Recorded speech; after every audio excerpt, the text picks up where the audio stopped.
in terms of like new tech, particularly AI, right? Just AI's role, and now at the time of this podcast, ChatGPT has become very popularized. Like how do you think that's going to be leveraged by law firms, or how can it be leveraged either by law firms or even legal tech?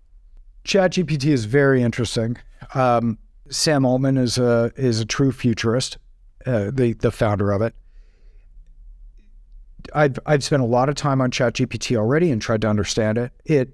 It's certainly not perfect, and I don't expect it to be perfect. It's been out for about 3 or 4 months, but give it a little while. There's already several different legal tech platforms, especially in the contract side, that have already integrated ChatGPT into contract drafting. I think it's going to help lawyers, the ones that are doing stuff, by suggesting clauses, by rewriting clauses, etc.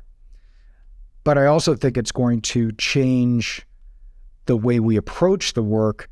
I think there's a lot of consumers who are going to use it to actually write contracts. We talked about operating agreements for LLCs. I just formed another company with my partner for legal outsourcing. I decided to go on to ChatGPT to try it out. I actually had ChatGPT write our operating agreement, and I didn't have to change a word of it. I think lawyers have to recognize that we as a profession are in the industry of writing. And if you're in the industry of writing, ChatGPT is going to change the way you operate.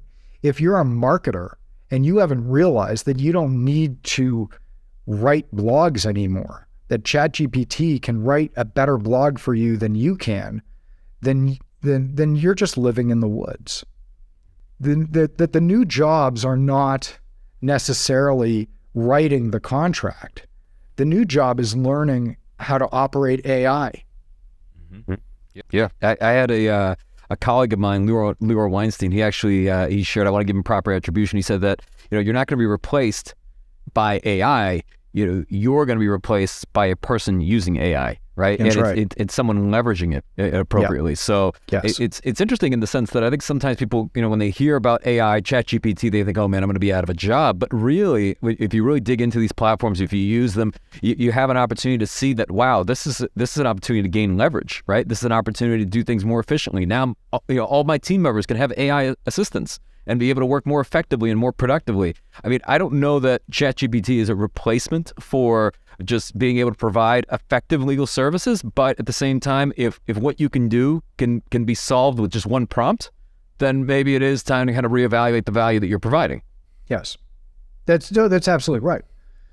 There's no question. Andrew Arruda was the founder of Ross AI. Ross AI was the first foray into artificial intelligence legal, helping lawyers and law firms better serve their clients. It was a very advanced system. They're being sued now by Wessel and Lexis. I had known about Ross AI. It came out. It wrote briefs. It did research. It was quite amazing. I was watching, in fact, I was at the Avo Conference. I don't know if you remember this, but it was the Avo Conference. You gave away your first Tesla. Yep, 2017. Okay. Yep. Right, 2017. And Andrew Arruda was the final speaker at that Avo Conference. And I had known about it. I knew who he was. He's an amazing guy. And I watched as he put stuff on the screen. I looked around me and watched all these lawyers with their mouths on the ground. And then Andrew's words out of his mouth was, "We're not looking to replace your jobs." And I kind of looked at the guy next to me and I said, that's exactly what they're doing. But it's our job as lawyers, as leaders, to figure out how what's left for you to do. And the ones that sit around and ignore what's happening, they're the ones out of a job.